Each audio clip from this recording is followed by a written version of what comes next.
દેવેન્દ્ર ફડણવીસે મહારાષ્ટ્રના સીએમ પદના લેશે શપથ। ફડણવીસ ત્રીજી વાર બનશે મહારાષ્ટ્રના CM. Shinde, Ajit Pawar deputy CM પદના શપથ લેશે। મુંબઈના આઝાદ મેદાનમાં શપથ ગ્રહણ સમારોહ। ગૃહમંત્રી અમિત શાહ, નડ્ડા સહિતના નેતાઓ હાજર રહેશે। મુકેશ અંબાણી પરિવાર સાથે હાજર રહેશે। ફિલ્મ જગતની હસ્તીઓ પણ ઉપસ્થિત જોવા મળશે। ગુજરાતના સીએમ ભૂપેન્દ્ર પટેલ પણ હાજર છે। દ્રશ્યોમાં આપ જોઈ રહ્યા છો, મોટી સંખ્યામાં લોકો પહોંચી રહ્યા છે। યોગી ત્યાં પહોંચી ચૂક્યા છે, સ્ટેજ તૈયાર થઈ ચૂક્યું છે। સૌથી વધારે મહત્વની વાત છે કે દેવેન્દ્ર ફડણવીસ કે જેઓ ફરી એક વખત શપથ લેતા જોવા મળશે મુખ્યમંત્રી તરીકે, અને આ પહેલા પણ તેઓ માટે અનેક વખત પાર્ટીની અંદરથી જ્યારે મતની વાત આવી ત્યારે એક જ ચહેરો સામે આવ્યો હતો કે ભાજપ તરફથી મહારાષ્ટ્રનો જો ચહેરો હોય કે જે એક સૌથી વધુ દાવેદાર તરીકે, ઉમેદવાર તરીકે જો જોવામાં આવે તો તે દેવેન્દ્ર ફડણવીસ છે મુખ્યમંત્રી માટે।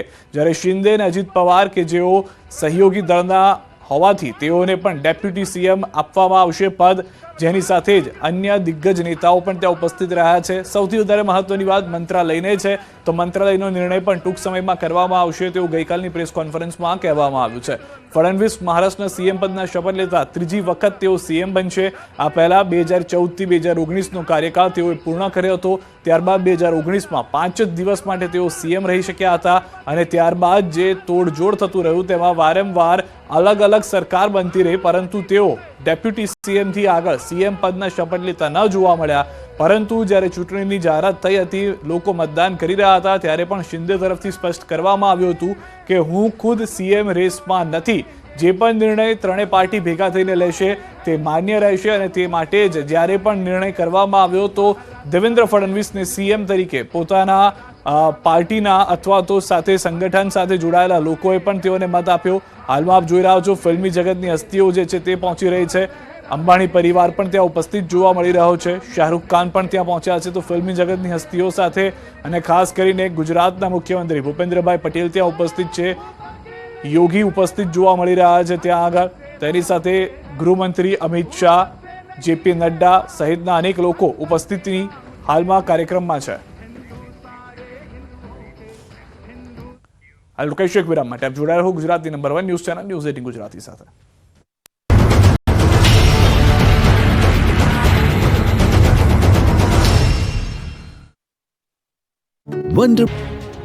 રાજ્ય સરકારના કર્મચારીઓ માટે આનંદના સમાચાર સામે આવ્યા છે। 7મા પગાર પંચનો લાભ મેળવતા રાજ્ય સરકારના કર્મચારીઓને કેન્દ્રના ધોરણે મોંઘવારી ભથ્થામાં 3% વધારો કરવામાં આવ્યો છે। હવેથી 1 જુલાઈ 2024થી 3% વધારો કરી 53% મોંઘવારી ભથ્થું મંજૂર કરવામાં આવ્યું છે। તો પેન્શનર્સ અને કર્મચારીઓને 1 જુલાઈ 2024થી મૂળ પગારના 53% મોંઘવારી ભથ્થું મળશે।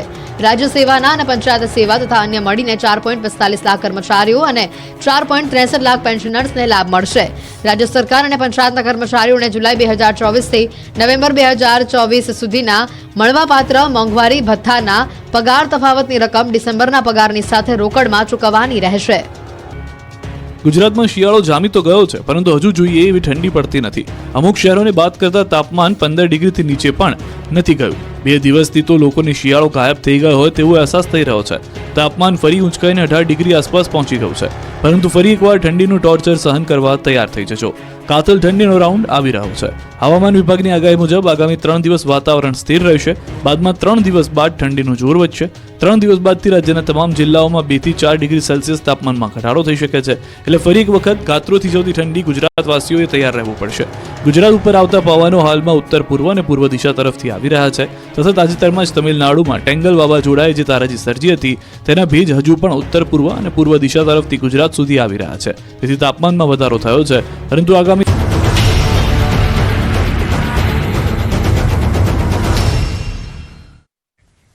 દ્વારકાથી સમાચાર। દ્વારકા પાસેના રૂપેણ બંદર પર માછીમાર સમાજના 2 જૂથ વચ્ચે અથડામણ થઈ છે। બોટ પાર્કિંગને લઈને નજીવી બાબતે મારામારીની ઘટના બની હતી। બંને જૂથના 8 થી 10 જેટલા લોકો ઇજાગ્રસ્ત થતા સારવાર અર્થે દ્વારકા સરકારી હોસ્પિટલ ખાતે ખસેડવામાં આવ્યા। ઘટનાની જાણ થતાં દ્વારકા પોલીસ તેમજ એલસીબી સહિતની ટીમે ઘટના સ્થળે પહોંચીને તપાસ હાથ ધરી। સરકારી હોસ્પિટલ દ્વારકા ખાતે લોકોના ટોળે ટોળા ઉમટ્યા હતા। સ્થિતિ કાબૂમાં રાખવા દ્વારકા પોલીસે લોખંડી બંદોબસ્ત ગોઠવ્યો છે।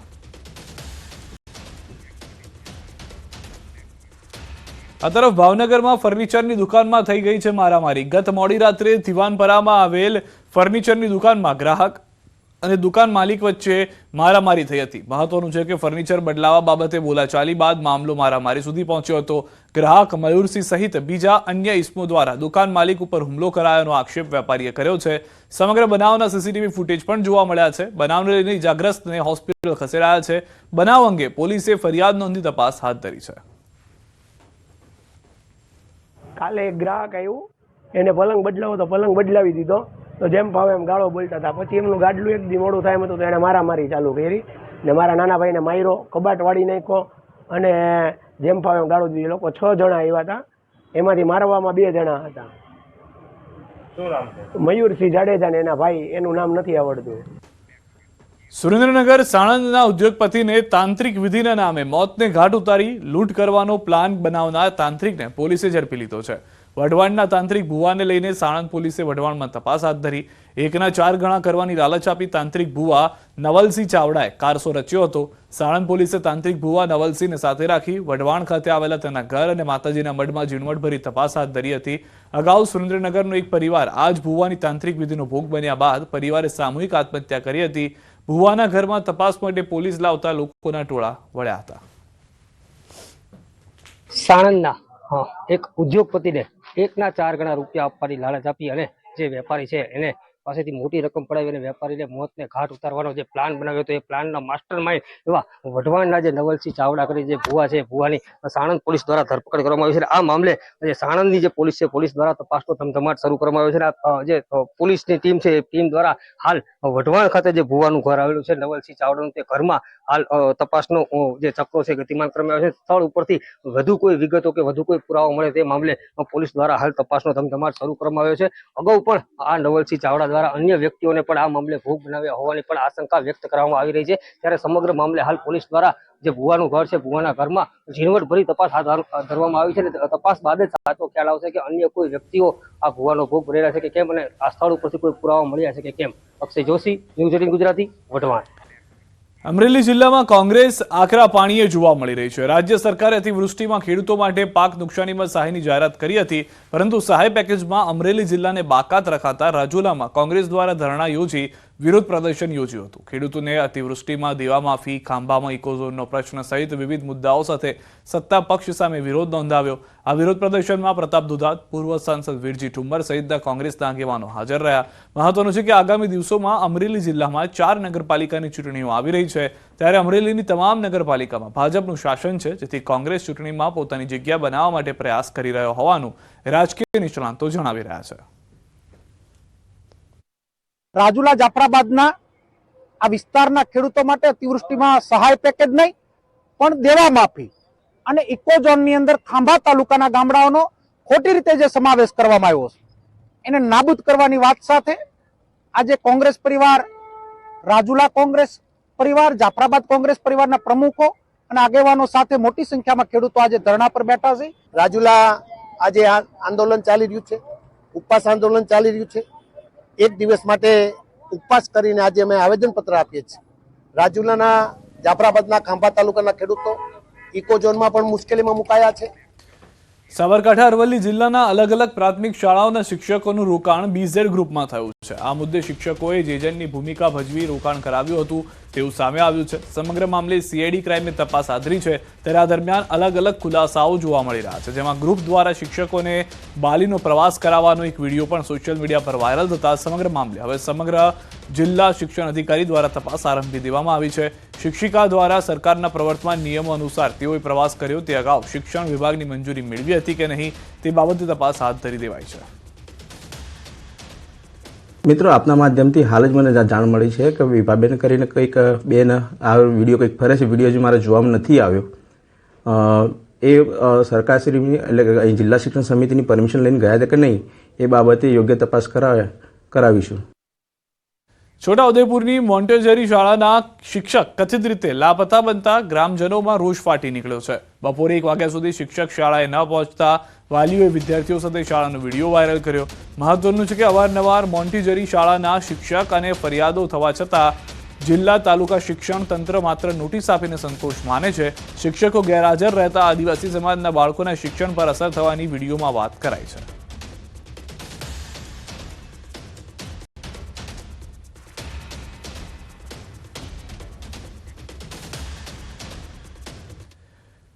કાળિયા ઠાકોરના ભક્તની અનોખી ભક્તિ જોવા મળી. દ્વારકાધીશનો ભક્ત રાજસ્થાનના બીકાનેરથી દ્વારકા સુધી દંડવત યાત્રાએ નીકળ્યો છે.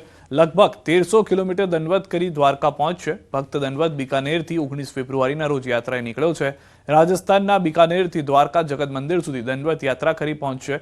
દ્વારકાધીશના પરમ ભક્ત પોતાની મનોકામના પૂર્ણ કરવા દંડવત યાત્રા કરી દ્વારકાધીશના દર્શને નીકળ્યા. 19 फरवरी 2024 से मैं दंडवत यात्रा पर निकला, तो करीबन 1315 किलोमीटर मेरी यात्रा के हिसाब से 1315 किलोमीटर मैंने दंडवत यात्रा की है और अभी 51 किलोमीटर ये रेंगते हुए यात्रा कर रहा हूँ. मेरी मनोकामना लेकर जा रहा हूँ. ડાંગ જિલ્લામાં આજે સવારથી કાળા ડિબાંગ વાદળો બાદ ઝરમર વરસાદ વરસ્યો. કમોસમી વરસાદ પડતા વાતાવરણમાં ઠંડીનું પ્રમાણ વધી ગયું. સાપુતારા સહિતના તળેટીના વિસ્તારના વાતાવરણમાં બદલાતા વાદળો ઘેરાયેલા જોવા મળ્યા. કમોસમી વરસાદ પડતા ખેડૂતોને શિયાળુ પાકને નુકસાન થવાની સંભાવના વધી. સર્વત્ર પાણીની રેલમછેલ. દ્રશ્યો આપ જોઈ રહ્યા છો. ડાંગમાં પણ જે રીતે નવસારીમાં વરસાદ હતો તેવી રીતે ડાંગમાં પણ વરસાદ જોવા મળ્યો છે. હાલમાં આગાહી હતી તે પ્રમાણે રાજ્યના દક્ષિણ ભાગના અનેક વિસ્તારોમાં વરસાદ થઈ શકે છે. કેટલાક મધ્ય ગુજરાત સુધીના વિસ્તારોમાં પણ ઝાપટા થઈ શકે તેવી આગાહી કરવામાં આવી હતી. તો સવારથી કાળા ડિબાંગ વાદળો ઘેરાયેલા હતા અને ત્યારબાદ સાપુતારા અને તળેટી વિસ્તારમાં વરસાદ વરસ્યો હોવાની જાણકારી મળી રહી છે. જે અસર હતી તે સાયક્લોનને લઈને ફિંગલ વાવાઝોડું કે જે પસાર થઈને ગયું અને અરબ સાગરમાં છે હાલમાં, તેના વાદળો કારણે આ વરસાદ થશે તેવું અનુમાન કરવામાં આવ્યું હતું અને તે પ્રમાણેની પરિસ્થિતિ હાલમાં જોવા મળી રહી છે. જે ભેજવાળા વાદળો છે તે દક્ષિણ ગુજરાતના કેટલાક વિસ્તારોમાં વરસશે. જામનગર જિલ્લાના હડિયાણા ગામે જાહેરમાં બાયોમેડિકલ વેસ્ટને ફેંકવામાં આવતા હોય તેવા દ્રશ્યો જોવા મળ્યા. ગામની કેનાલમાં બાયોમેડિકલ વેસ્ટનો મોટા પ્રમાણમાં જથ્થો પાણીમાં તરતો જોવા મળ્યો. જે ગામની કેનાલમાં આમ ખુલ્લેઆમ જથ્થો ફેંકાઈ રહ્યો છે તે ગામની વસ્તી લગભગ 4000 લોકોની છે. અહીં ખુલ્લેઆમ જથ્થો ફેંકીને ગામના લોકોના આરોગ્ય સાથે ચેડા થઈ રહ્યા છે. પરંતુ અહીં સવાલ એ છે કે આ જથ્થો અહીં ફેંકી કોણ રહ્યું છે? શું આ બાબતની તંત્રને જાણ નથી? આવા લોકો સામે કાર્યવાહી થશે કે કેમ તેવા અનેક સવાલો ઉઠી રહ્યા છે. જામનગર જિલ્લાના જોડિયા પંથકમાં આવેલા હડિયાણા ગામે જાહેરમાં બાયોમેડિકલ વેસ્ટનો નિકાલ થતો હોય તેવું સામે આવ્યું છે. ત્યારે ન્યૂઝ 18 હડિયાણા ગામે પહોંચ્યું છે અને અહીં પાણીના વોકડામાં જે પ્રકારની પરિસ્થિતિ છે, જાહેરમાં બાયોમેડિકલ વેસ્ટનો નિકાલ થતો અહીં જોઈ શકાય છે. હું સીધા જ દ્રશ્યો દેખાડવા માંગીશ કે અહીં જે પાણીના પ્રવાહની અંદર જે બાયોમેડિકલ વેસ્ટ કહી શકાય, જે લોકોને બાટલા ચડાવવામાં આવતો હોય છે, આ બાટલાઓ, ખાલી બાટલાઓ, આ ઉપરાંત ઇન્જેક્શન અને અન્ય જે સિરીઝ છે, આ ઉપરાંત જે દવાના રેપરો છે એ પણ જોઈ શકાય છે. આ અંગે પ્રદૂષણ નિયંત્રણ બોર્ડની કચેરી દ્વારા પણ કોઈ પણ જાતને દરકાર ન લેવાતી હોય, જેને લઈને લોકોના આરોગ્ય સાથે અહીં ચેડા થતા દ્રશ્યો સામે આવી રહ્યા છે. ત્યારે જવાબદારો સામે પગલાં લેવાશે કે શું? અહીં આ બાયોમેડિકલ વેસ્ટનો નિકાલ કોણ કરી જાય છે તેની પણ તપાસ થવી જોઈએ અને એ અંગે પગલાં પણ લેવાવા જોઈએ. કેમેરામેન મનસુખ રામોલિયાની સાથે કિંજલ કારસરિયા, ન્યૂઝ 18 ગુજરાતી, હડિયાણા, જોડિયા, જામનગર. સમાચારમાં અત્યારે બસ આટલું. દેશ પ્રદેશની તમામ ખબરો માટે આપ જોડાયેલા રહો ગુજરાતની number 1 news channel news 18 Gujarati સાથે.